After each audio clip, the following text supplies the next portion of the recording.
জয় রাধে, জয় রাধে, জয় রাধে।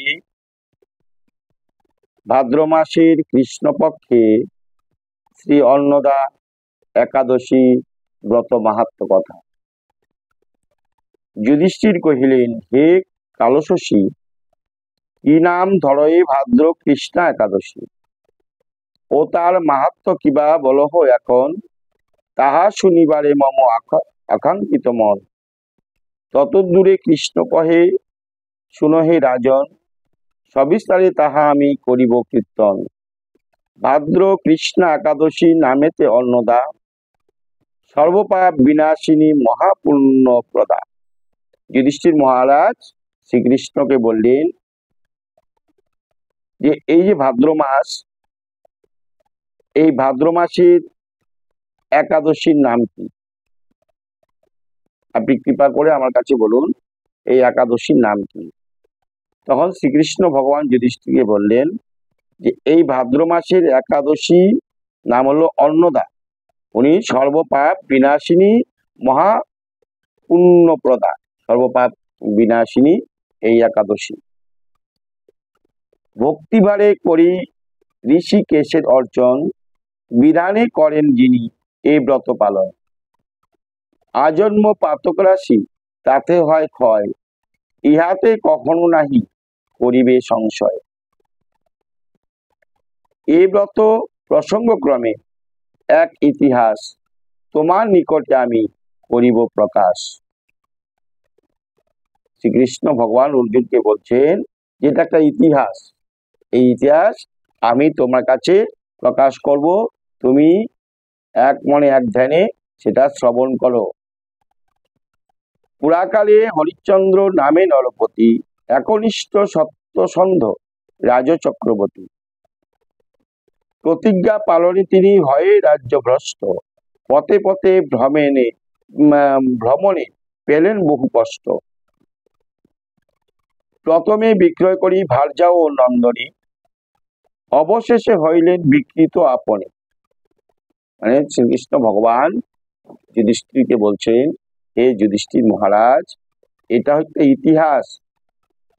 এই ব্রত পুরাকালে হরিশ্চন্দ্র নামে একটা রাজা ছিলেন। এই রাজা প্রতিজ্ঞা পালন করতে গিয়ে ওনার রাজ্য ভ্রষ্ট হয়ে গেলেন। উনি রাজ্য ভ্রষ্ট হওয়ার পরে নিজের স্ত্রীকেও তিনি বিক্রি করে দিলেন প্রতিজ্ঞা পালন করার জন্য। দেখেন কি অবস্থা। এবং তার ছেলে তাকেও বিক্রি হয়ে গেল। অবশেষ তথাপিও নাহি ছাড়ে সত্য অঙ্গীকার, করিলেন চণ্ডালের দাসত্ব স্বীকার। তবুও তার ঋণ শোধ হলো না। তখন তিনি নিজে চণ্ডালের শ্মশানে মরা পোড়ানো শুরু করলেন। শ্রীকৃষ্ণ ভগবান বলছে, সত্যেরও বিজয় অসত্যেরও পরাজয়, এ নীতি অন্তর হতে কভু না ছাড়ায়। চণ্ডাল প্রভুর কর শোধেরও কারণ, শ্মশানে সবের বস্ত্র করে আরোহণ। সত্যের রক্ষায় তিনি হীন কর্মে রত, এই রূপে বহুদিন হইলেন বিগত। রাজা কি করতেন? শ্মশানে গিয়ে শ্মশানের চণ্ডালে মরা পোড়ানো কাজ করত, এবং কি করতেন, ওই যে মরাদের যে বস্ত্র ছিল সেই বস্ত্রগুলা উনি সংগ্রহ করে করে বিক্রি করত ঋণ শোধ করার জন্য। এই মহা দুঃখ হতে পাইতে নিষ্কৃতি, চিন্তা করিলেন হরিশ্চন্দ্র মহামতি। বড় দুঃখে কাতর গৌতম মুনিবর, একদা হলেন হরিশ্চন্দ্রের গোচর।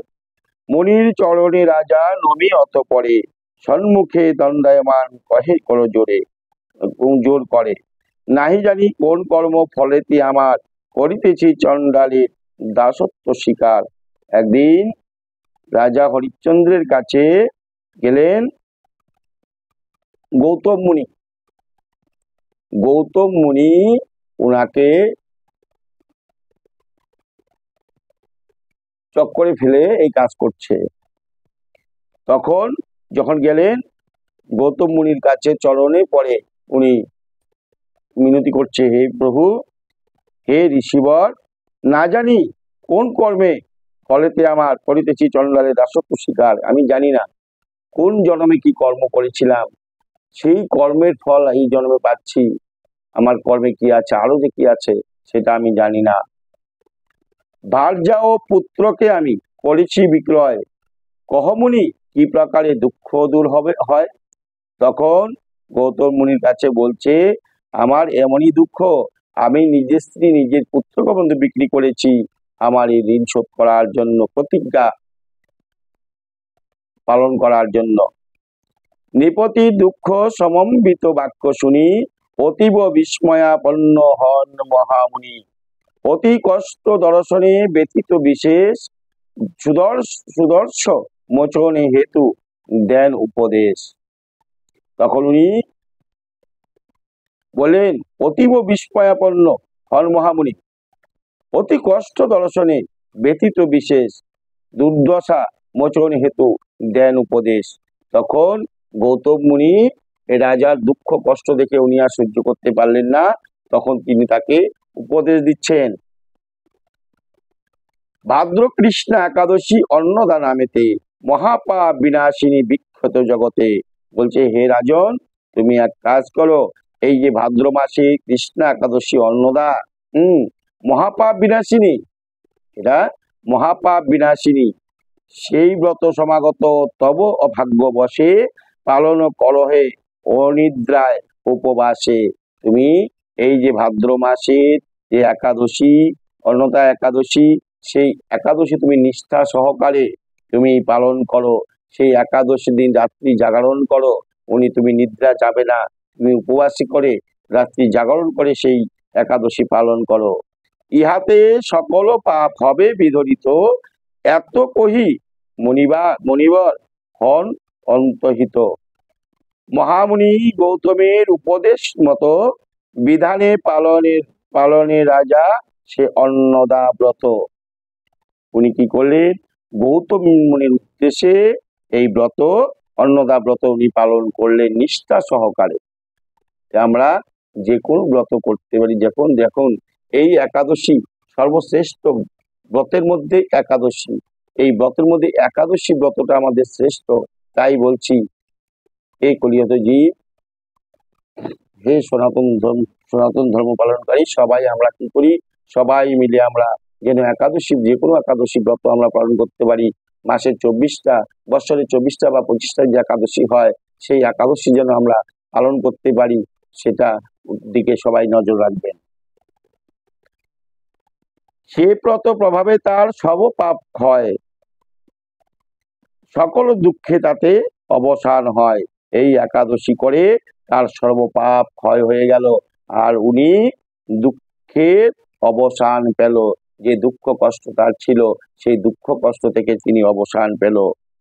বিকৃত পত্নীর সনে হইল মিলন, স্বল্পাঘাতে মৃত্যু পুত্র লোভিল জীবন। এবং ওর যে একমাত্র পুত্র ছিল, ওর পত্নী বিক্রি হয়ে গেছিল, সেই পত্নীও পেল। এবং কি হলো, তার পুত্রকে সর্পকে দংশন করেছিল, সর্প দংশন করে তার মৃত্যু হয়েছিল, এবং সেই ছেলেও সে জীবিত হয়ে গেল এক পুণ্যের ফলে। এই অন্নদা একাদশীর ব্রতের পুণ্যের ফলে মৃত ছেলে হচ্ছে জীবন ফিরে পেল।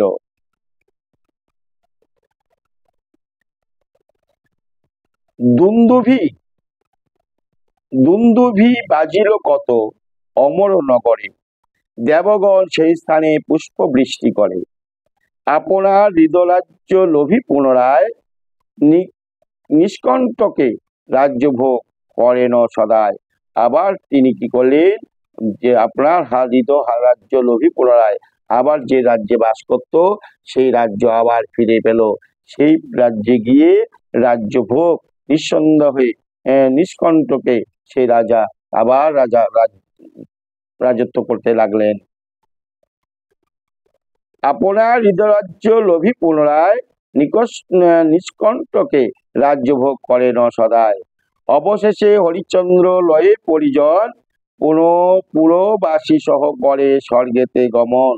আবার কি করল, অবশেষে হরিশ্চন্দ্র লয়ে পরিজন পুরবাসী সহ করে স্বর্গেতে গমন।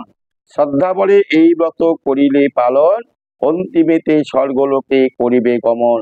এই একাদশী যদি আমরা সবাই মিলে একনিষ্ঠা ভক্তিতে করতে পারি, আমরা কি করব?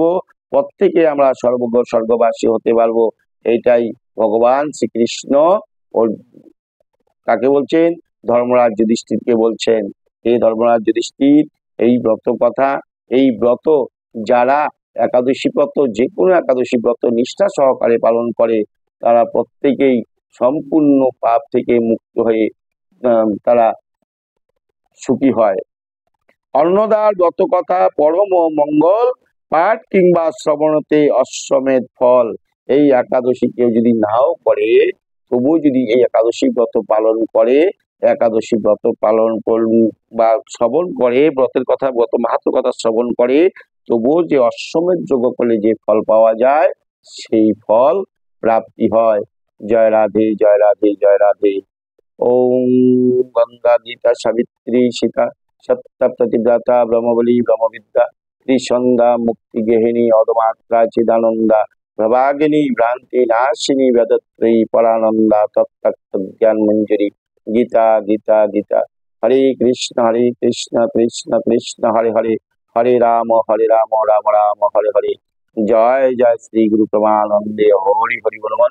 জয় জয় রাধা গোবিন্দ প্রমানন্দে হরি হরি বলবন। জয় জয় নিতাই গৌর সীতানাথ প্রমানন্দে হরি হরি বলবন। জয় জয় যশোদানন্দ গোপাল প্রমানন্দে হরি হরি বলবন। জয় জয় অন্নদা একাদশী প্রমানন্দে হরি হরি বলবন। হরি বল।